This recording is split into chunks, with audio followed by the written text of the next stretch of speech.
Hey, what's going on everyone? Welcome again to another video. Today we are going to be doing some update on the motion rig, where we are going to be working on adding a seat slider for our rig. As you can see from here, the rig's been doing fantastic lately. No issues at all. The only thing that I've noticed so far is the lack of flexibility as far as the seat position. At the minute, this bucket seat is fixed with the side bracket on the aluminum extrusion rig, as you can see right here. And the problem with that is that if I have someone come over to try the rig, they will not be able, most likely unless they are the same height as me, to be able to fit in this rig. In my case as well, I found that when I'm doing flight simulation, I need different sitting position when compared to when I'm doing sim racing. So you can see right here, we have the haptic HFA controller here, which has a lot of cables.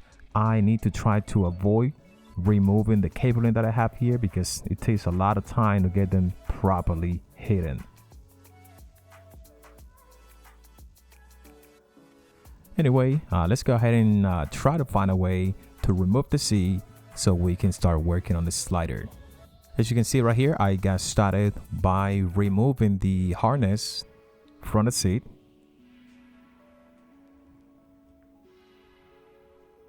And as you can see, here's the HFA hot tip hack controller.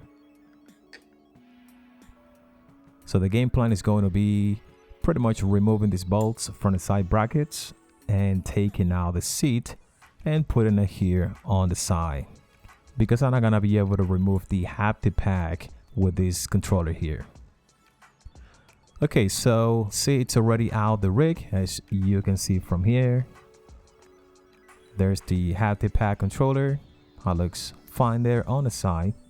Now I have a lot of space to be able to start working on mounting the Sparco slider here. So the game plan will be for me to remove pretty much the side brackets here and then mounting on the Sparco slider. Okay, so mounting is complete. As you can see right here, we have the slider already mounted on a rig, and the side bracket for the bucket seat are pretty much in place. I have not tightened the bolts yet because I have to put the seat on and make sure the spacing between the brackets is the proper space.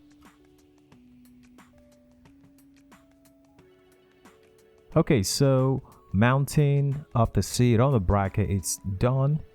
The only thing that we have pending now is just to put the harness back in. Right, so let me show you how I mounted these sliders on the rig. I try to do it in a way that it gives me the most flexibility as far as movement.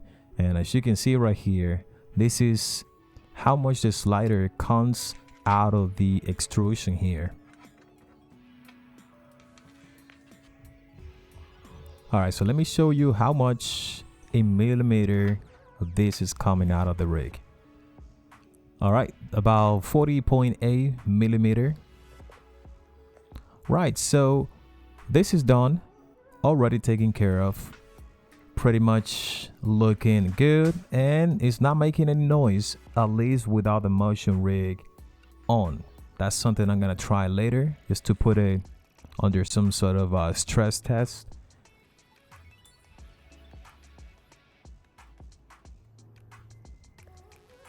Okay, let me get on the rig here.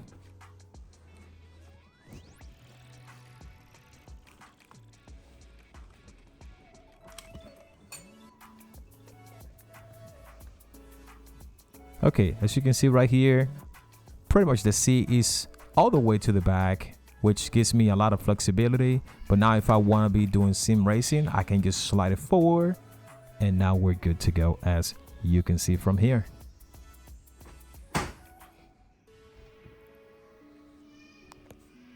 All right, looking good.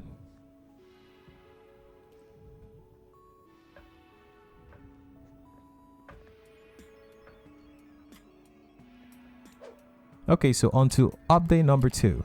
So I got this cable management mesh off of Amazon some time ago when I had the PlayC cockpit, but now I think I will give it some use. If you notice, I have this bunch of power supplies for different stuff that I have on the rig, including the base and some other stuff that needs those power supplies.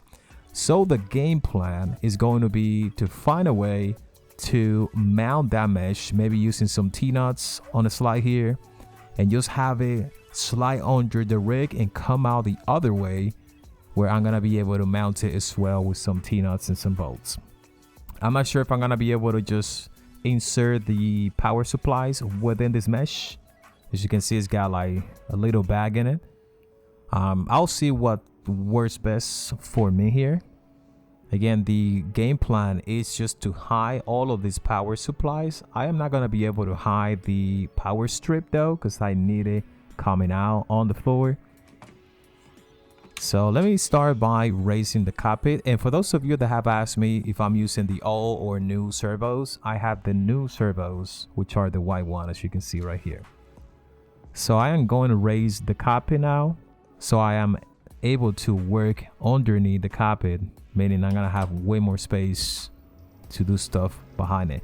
Just keep in mind, if you're doing this, be careful. Put something like for precaution underneath the rig, just in case the motion actuators goes all the way down. You don't want to injure yourself. Right, so as you can see right here, I went ahead and mounted the mesh already, but we have a problem. As you can see, these power supplies, especially the one for the base, is freaking heavy. And as you can see, it's just touching the floor. So this to me is not adding any value. This is what it looks like basically from the middle here.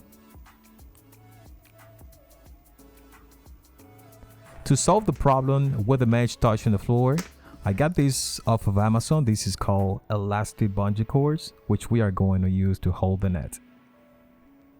Right. So as you can see from here, the elastic bungee cords did the work just fine. And we are no longer touching the floor.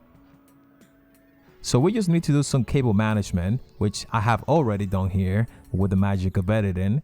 And as you can see, everything looks very nice and tidy. Again, I'm gonna leave a link in the description for the stuff that I showed you guys on this video. Next upgrade is going to be me buying some cable box so I can fit this power strip in, which you can get from Amazon. I'm gonna leave a link in the description for that too.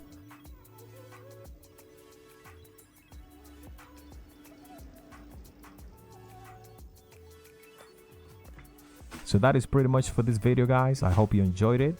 Be sure to smash that like button, and if you're not subscribed to the channel yet, consider subscribing to the channel. It's 100% free, and that's a way for you to support me and motivate me to keep pulling up videos on the channel such as this.